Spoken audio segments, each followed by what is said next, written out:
Baik, selamat datang kembali di channel saya. Di sini saya akan melakukan sebuah apa ya monolog ya, bagaimana apa namanya sudut pandang saya terhadap keberadaan transportasi online ya.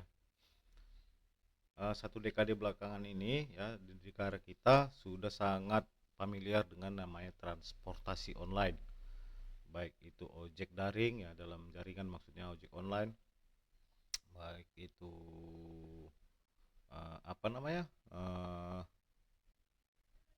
mobil ya, mobil ojek mobil gitu. Nah, yang ingin saya bahas pertama itu adalah jalan raya beserta jalan raya itu seperti aliran darah itu ya di dalam tubuh manusia, seperti itulah aliran darah, seperti nadi lah jalan raya itu. Dan kendaraan-kendaraan yang lalu lalang di situ seperti ini, seolah-olah kita anggap itu seperti sel-sel darah. Tugas sel darah itu kan mengantarkan yang namanya apa namanya, mengantarkan oksigen ke jantung, lalu dipompakan supaya menghasilkan energi dan bisa tubuh ini bisa bergerak, sama seperti di jalan raya itu. Nah, kendaraan itu seperti sel darah. Nah, mereka itu punya tugas masing-masing, ada yang antarkan ke sekolah, ada yang berangkat bekerja, ada yang angkutan umum, ada yang macam-macam lah. Nah, itulah itu analogi saya sederhanakan. Nah, ketika terjadi apa namanya kemacetan di jalan raya, otomatis lalu lintas lumpuh, dapat melambatkan perekonomian. Sama seperti tubuh tadi, ketika terjadi stroke ataupun penyumbatan, sel darah tadi nggak bisa mengantarkan yang namanya oksigen, maka terjadilah yang namanya stroke atau kelumpuhan. Nah, untuk itu di kita butuh sel darah yang kuat, yang sehat ya. Kita juga butuh pengendara yang sehat juga supaya cepat gitu kan, sesuai dengan rambu-rambu yang sudah disediakan. Itu yang pertama yang mau saya bilang. Nah, keberadaan ojek online uh, telah banyak sekali mengubah sistem perekonomian, kebiasaan-kebiasaan dan budaya baru lah, gitu kan, di mana terdapat apa namanya kita bisa pesan makanan dari manapun kita berada, terus kita dijemput dari mana kita berada, sejauh manapun itu, selama masih dalam cakupan layanan, masih kita bisa dijemput gitu. Nah, berpulang daripada itu, kita lihat keterbatasan, bukan ketidakmampuan ya, keterbatasan atau belum mampunya uh, mungkin sumber daya kita yang dimiliki oleh negara ini, sehingga kita nggak mampu menciptakan transportasi publik yang sangat mumpuni ya, yang bisa melayani baik itu di jalan-jalan protokol maupun di jalan-jalan sempit, sehingga terjadilah yang namanya transportasi online ya, mana dulu kita naik angkot mungkin ya kan, eh, kereta api. Nah, selepas dari kereta api kemana, naik apa kita selanjutnya kan begitu, karena eh, tata kelola sistem perencanaan eh, daerah kita kan nggak terkoordinat, dia nggak terkoordinasi, nggak terintegrasi gitu. Misalnya di di satu daerah memiliki beberapa apa istilahnya itu ya, misalnya di bagian timur pemukiman gitu, bagian utara bagian ini bagian pemerintahan, bagian barat bagian ibaratnya apa istilahnya itu, bagian-bagian lah, bagian-bagian secara geografis, letak bagian beserta fungsinya, sehingga apa yang terjadi ya, mau bebas mau bikin pemukiman di mana bebas, mau bikin kantor di mana bebas. Jadi kurang terencana dia. Jadi sehingga apa yang terjadi, untuk menjangkau daerah-daerah itu kebingungan lah pemerintah dalam membuat rute jalur cepat, hanya cuman sampai apanya aja, apa namanya istilahnya, stasiun-stasiunnya aja begitu dia. Sehingga jawabannya seperti transportasi online, atau zaman dulu ada ojek pangkalan juga ya, yang dianggap hanya melayani beberapa rute saja. Meskipun pada belakangan ini eh, para perusahaan transportasi online itu sudah mengubah metode, bahwasanya udah mereka membagi rutenya.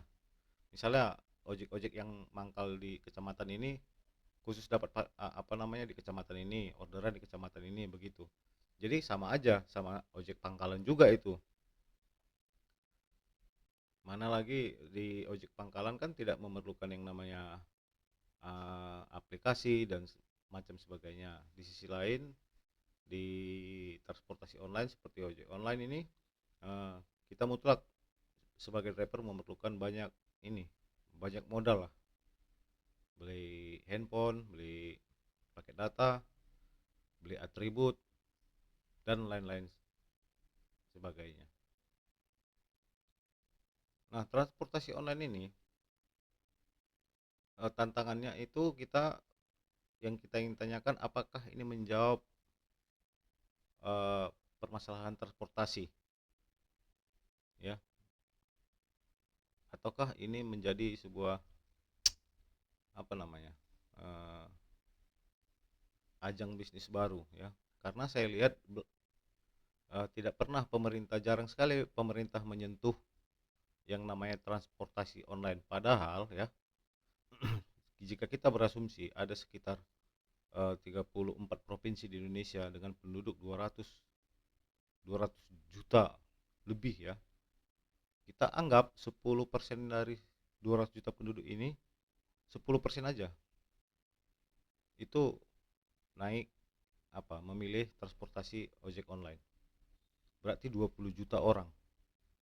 20 juta orang ini ya, 20 juta pengguna ini, jika dalam satu transaksi melakukan diambil potongan sebesar 10% aja, 10% dari 20 juta ya, itu satu orang, satu pesanan itu udah berapa duitnya, udah cukup banyak sekali duitnya.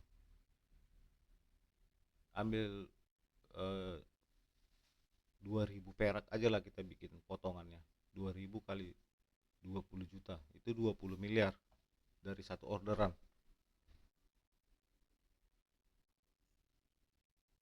ya. Ini cukup besar uang yang berputar di sini, tapi belakangan lihatlah pemerintah tidak mau menyentuh transportasi online ini karena di sini adalah penghasilan yang cukup besar ya. Makanya para raksasa-raksasa perusahaan ojek online ini cukup sangat kuat ya. Tapi yang ingin saya soroti adalah seberapa lamakah kita boleh membiarkan transportasi online ini, ya kan? Menurut saya sampai kesiapan pemerintah untuk membuat transportasi publik yang mumpuni.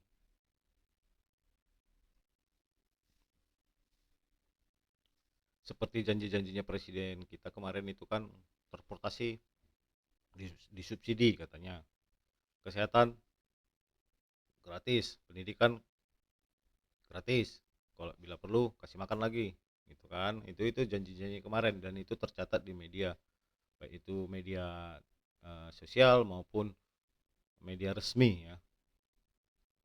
Nah, tantangan ini menurut saya transportasi online ini harus betul-betul jadi apa ya, jadi concern yang harus betul-betul diperhatikan. Karena setelah kebutuhan dasar kita, sandang pangan papan, transportasi adalah hal yang paling sangat mutlak diperlukan untuk memobilisasi percepatan perputaran ekonomi. Itu transportasi sangat diperlukan.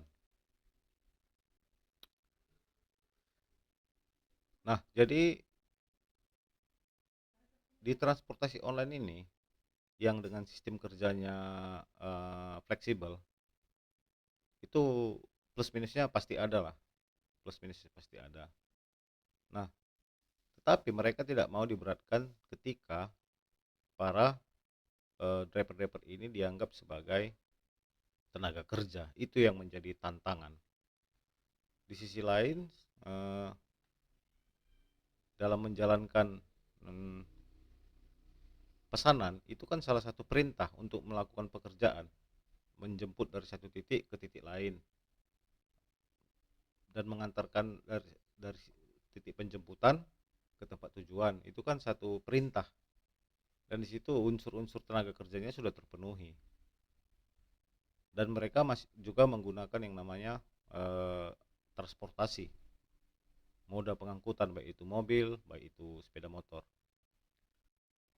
Nah, yang menariknya di sini yang saya ingin sampaikan, bagaimana negara Indonesia yang mayoritas penduduknya adalah beragama Islam, ya baik itu MUI atau NU atau Muhammadiyah, tidak melarang boncengan yang tidak muhrim gitu loh. Sementara di sisi lain, di negara lain seperti Malaysia, Singapura, itu nggak ada itu sepeda motor ojek online ini yang bisa untuk mengantarkan penumpang gitu. Ya karena mengingat itu tadi, apa namanya, hukum itu tadi, iyalah pula nggak kenal tapi bisa berdekat-dekatan berboncengan begitu demi yang namanya efisiensi, efisiensi ini. Sehingga apa yang terjadi, berjamurlah apa namanya, kredit sepeda motor, kredit mobil. Nah, sehingga uangnya pada kemana, pada ke situ semuanya, untuk pembiayaan itu semua, gitu dia. Nah, sampai kapan lah ini transportasi online ini bisa beroperasi? Ya pemerintah harus sadar, buka diri, karena kau diberikan kewenangan kalian kan untuk menyelenggarakan hajat hidup orang banyak. Jadi konsep lah bagaimana, apa namanya, transportasi massal ini harus betul-betul bisa terwujud. Terus satu lagi terkait masalah sepeda motor, apakah sepeda motor ini nyaman sebagai kendaraan? Saya pikir nggak nyaman, nggak aman ya, karena cuma dua roda dan tidak memiliki pengaman ganda seperti yang ada di mobil, ada airbagnya. Nah, sekencang-kencangnya, semahal-mahalnya, maksud saya semahal-mahalnya sepeda motor, itu nggak punya pengamanan, bisa kena angin, bisa kena hujan, bisa kena debu, gampang terjatuh gitu loh, dan sangat riskan sekali jika terjadi kecelakaan. Karena bagaimana pula untuk sepeda motor ini, pemerintah membiarkan para perusahaan-perusahaan sepeda motor ini membuat sepeda motor yang cc tinggi. Untuk apa sih cc tinggi di dalam kota? Mau kemana? Mau balapan begitu? Masa sampai ada 150 cc di dalam kota begitu?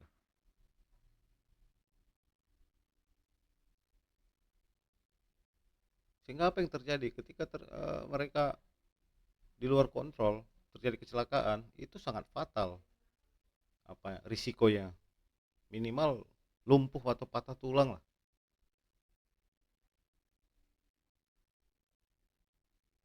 begitu kan?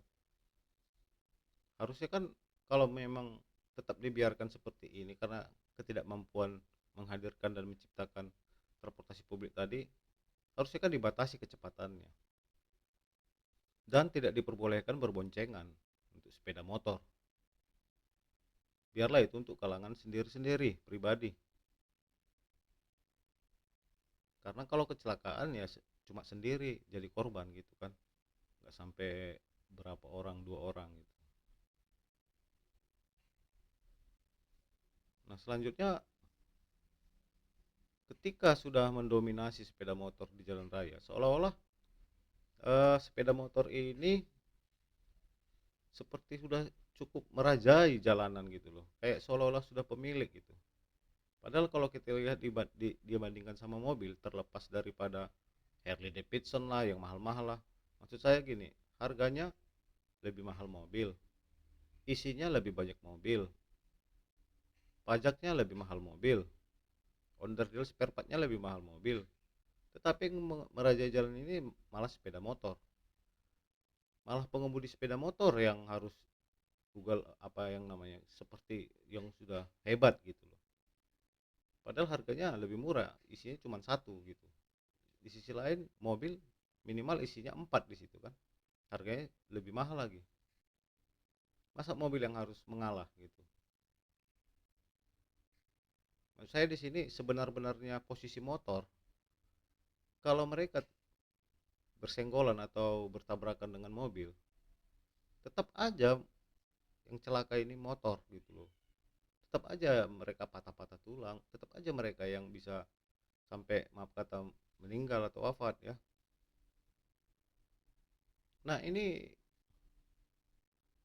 harusnya kan di sini kan pemerintah melalui kepolisian hadir untuk bagaimana apa namanya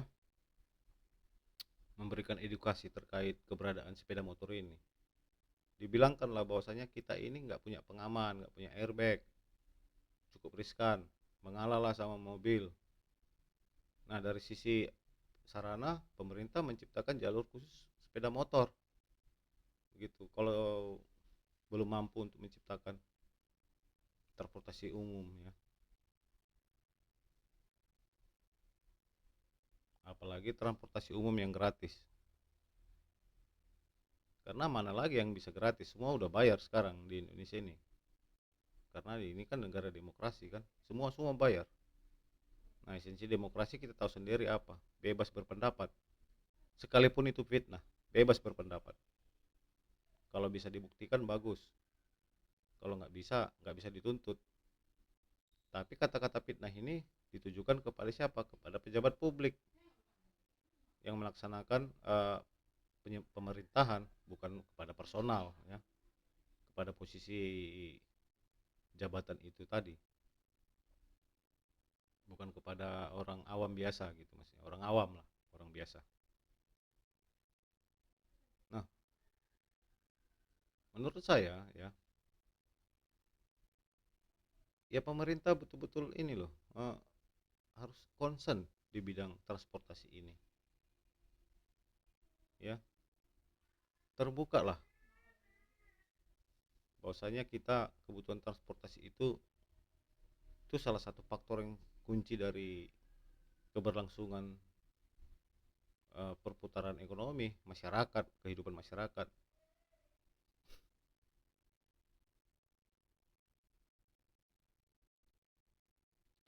Terus nanti ada yang bilang, jadi gimana Bung kalau misalnya nggak bisa mengantarkan orang, hanya cuman makanan sama barang, makin berkurang lah apa namanya omset daripada driver tadi. Nah di sini kita berbicara, berpikir bersama, duduk bersama.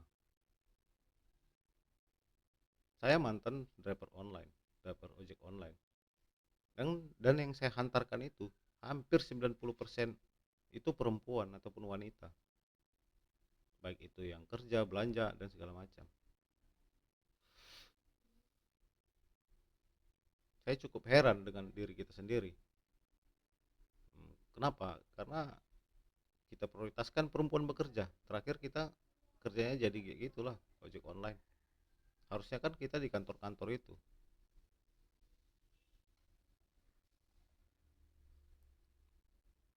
Nah istri-istri masing-masing ya di rumah, dan pemerintah harus memiliki program untuk menciptakan apa namanya menciptakan suatu kerajinan home industry ya, dibuatlah klaster-klasternya, industri rumahan gitu, agar istri-istri di rumah bisa membantu ekonomi keluarga itu.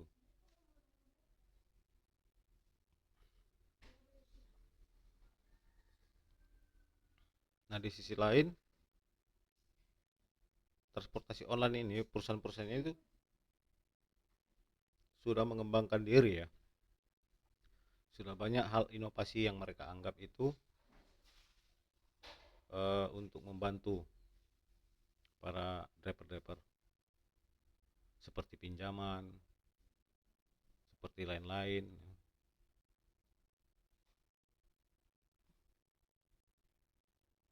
Mereka bukan lagi penyedia jasa layanan transportasi aja, mereka udah berubah jadi sesuatu apa ya? Sesuatu yang betul-betul bisa menguasai keadaan negara.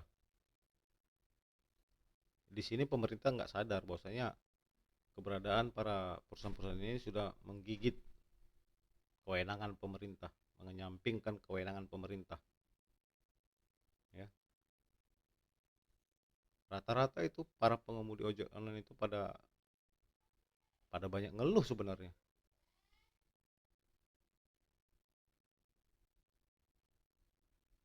mengeluh tentang keberadaan apa, orderan lah, inilah, itulah, jaminan kecelakaan kerja lah, jaminan keamanan lah, dan lain-lain macam sebagainya. Jadi tolonglah buat pemerintah kami, belajarlah, sama-sama belajar kita, karena kita kan masyarakat ini butuh kepastian pelayanan dari pemerintahan. Hal-hal mendasar pelayanan publik itu harus mutlak, transportasi publik ya,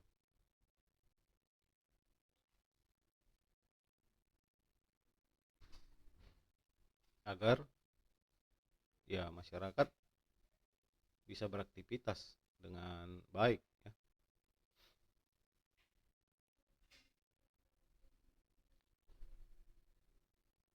Lagian kebutuhan transportasi ini kan rata-rata kepada kaum perempuan ataupun kaum wanita.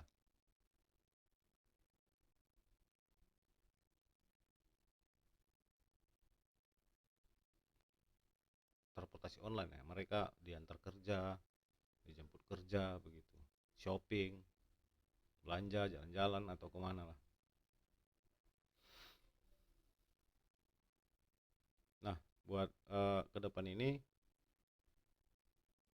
kalau menurut saya transportasi online dibatasilah, jangan lagi mengantarkan penumpang, khususnya ojek online roda 2, karena itu cukup berbahaya. Sedangkan roda 4 ya cukup berbahaya, sama-sama membahayakan keduanya, membahayakan penumpang karena dianggap mungkin mungkin driver-driver ini mungkin mau menggoda. Di sisi lain membahayakan para driver, karena apa ya, terkadang banyak yang dibegal tuh ataupun yang dirampok mobilnya oleh penumpang. Jadi kita sama-sama menjaga kan begitu. Nah, segeralah wujudkan mimpi tadi ya, transportasi online, maksud saya transportasi publik yang sangat bagus ya, yang bisa melayani banyak penumpang gitu.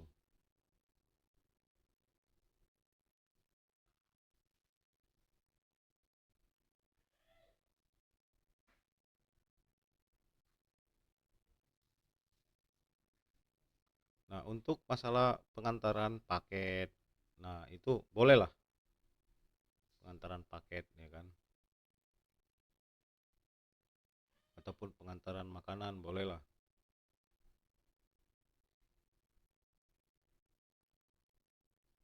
Dan alangkah sebaiknya pengantaran-pengantaran barang-barang ini dilakukan oleh roda 4 lah. Jumlahnya lebih banyak, efisien, pengemudinya lebih nyaman dan aman terlindungi. Alih-alih pengantaran pakai apa namanya, sepeda motor begitu.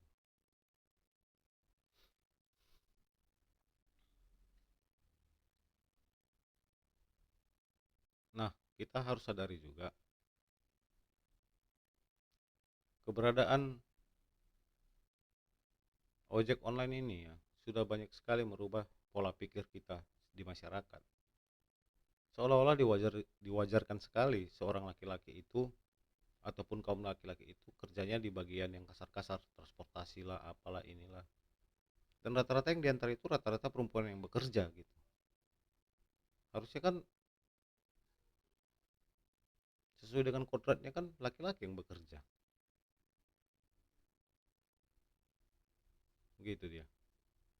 Ini malah semua laki-laki ngantarin perempuan yang bekerja. Saya cukup heran juga di sini.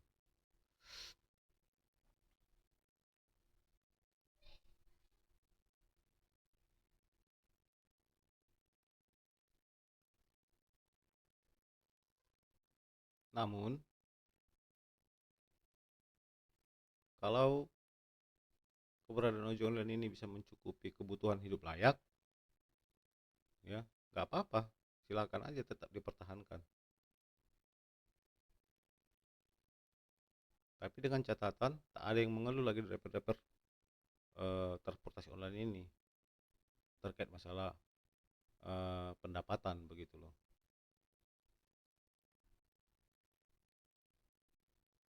Terus bagaimana dengan jaminan kecelakaan kerjanya? Ya kita tanya pemerintah gimana? Pemerintah kan diberikan kewenangan untuk mengatur semuanya. Masa ia kalah sama korporasi? Gitu. Kita punya dasar hukum, Pancasila, keadilan sosial. Wujudkanlah interpretasi maksud saya eh, kristalkanlah sila kedua itu kemanusiaan yang adil dan beradab, bahwasanya semua driver online itu transportasi online itu adalah manusia.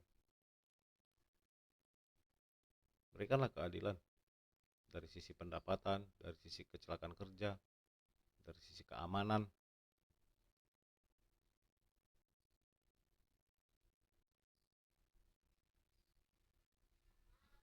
Biar apa? Biar sejahtera, biar sama-sama makan semua.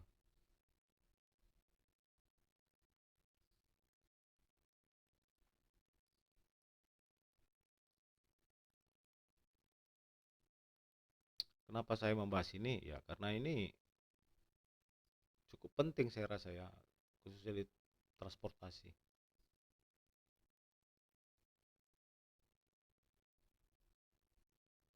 Kita menganggap transportasi publik kita seperti angkot lah, kurang nyaman, kurang aman. Nah, ditingkatkanlah keamanannya, kenyamanannya, pelayanannya. Karena kenapa? Karena kita udah menggaji pemerintah. Nah, pemerintah tolonglah para angkutan-angkutan umum kita itu betul-betul ditata dengan baik, driver-drivernya diberikan pendidikan.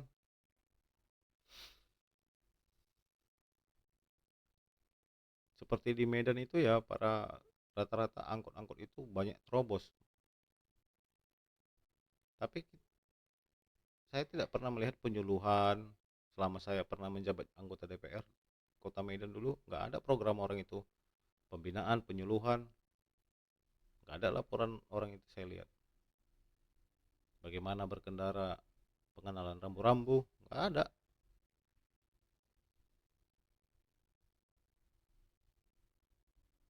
Dan sebagai pengalaman juga, dulu saya supir angkot juga beberapa lama. Saya kerja itu dari mulai jam 9 atau jam 10 pagi, pulang jam 6, saya masih bisa dapat bawa duit 120.000 bawa angkot. Sekarang angkot udah hampir hidup segan mati, tak mau saya lihat. Angkutan umum, angkot itu, angkutan kota itu, ongkosnya lebih murah, penumpangnya lebih banyak begitu kan. Nah, udah bolehlah bus-bus itu, bus-bus yang lebih besar lagi beroperasi lebih banyak. ya, khususnya di kota-kota.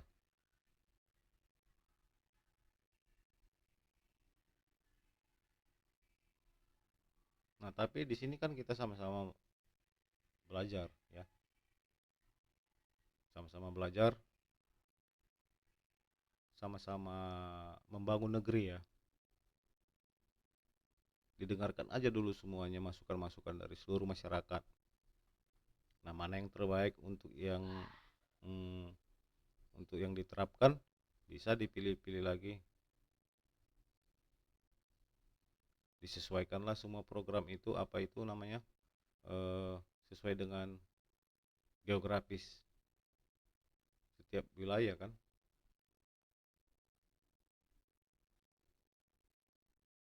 Angkutan danau, angkutan sungai, angkutan dan lain-lain, angkutan laut.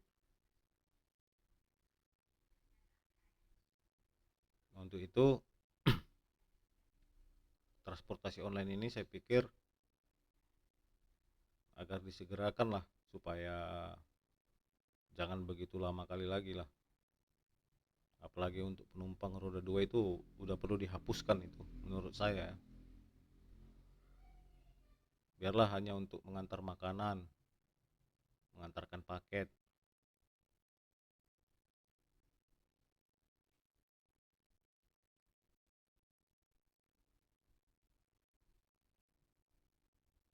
Taksi-taksi konvensional juga sekarang sudah mulai meredup kan, hampir mati kan.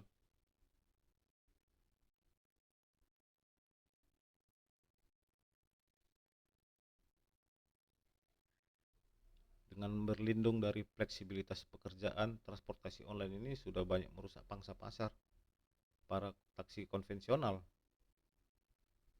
Kita nggak tahu itu taksi online atau enggak, karena mereka nggak punya merek.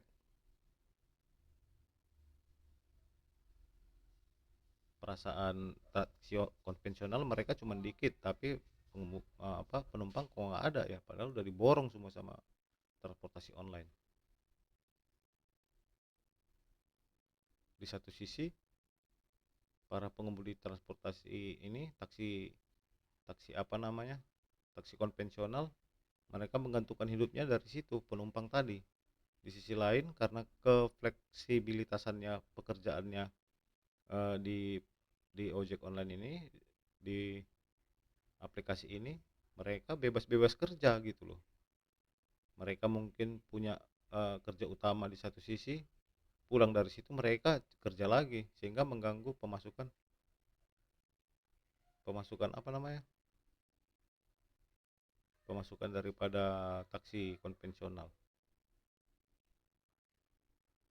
Terus tidak ada batasan pekerjaannya, sampai jam berapa pun oke aja, begitu.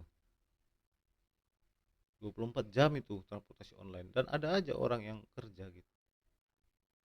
Saya herannya itu di situ juga, kayak seolah-olah itu nggak manusia, nggak tidur-tidur gitu loh, nggak dibatasi pekerjaannya, tetap aja online, tetap aja online. Dari sisi biologinya itu pasti mengurangi kesehatan kan, kurang tidur lah dan segala macam.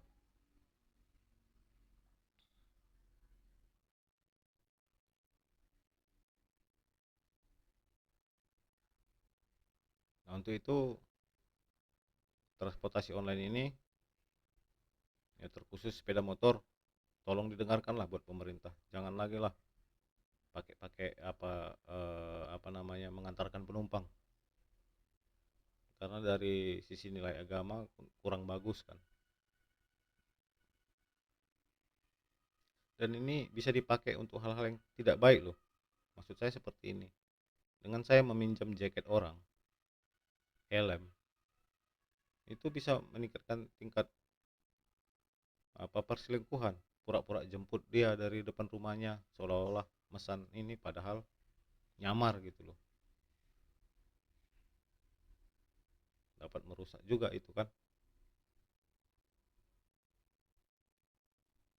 Nah, ketika pengantaran paket ya, menggunakan apa namanya, transportasi yang khusus yang bisa memuat lebih banyak paket, mungkin 3 roda, mungkin 4 roda gitu. Kita harus lindungi juga lah warga negara kita dari kecelakaan. Jangan gara-gara ketidakmampuan kita sebagai pemerintah ini kalian itu nggak mampu membuat suatu transportasi publik yang baik, jadi ngambil kesempatan keuntungan dari keberadaan transportasi online ini. Nah, semoga pendapat saya ini bisa didengarkan ya. Di sini kita bisa juga sharing-sharing atau berbagi-bagi apa namanya ide ya, bagaimana kedepannya transportasi ini betul-betul bisa kita wujudkan, betul-betul kita bisa manfaatkan untuk kehidupan lebih baik ke depannya. Dan di sini juga saya memohon maaf jika ada kata-kata yang salah. Terima kasih sudah mau meluangkan waktunya. Salam.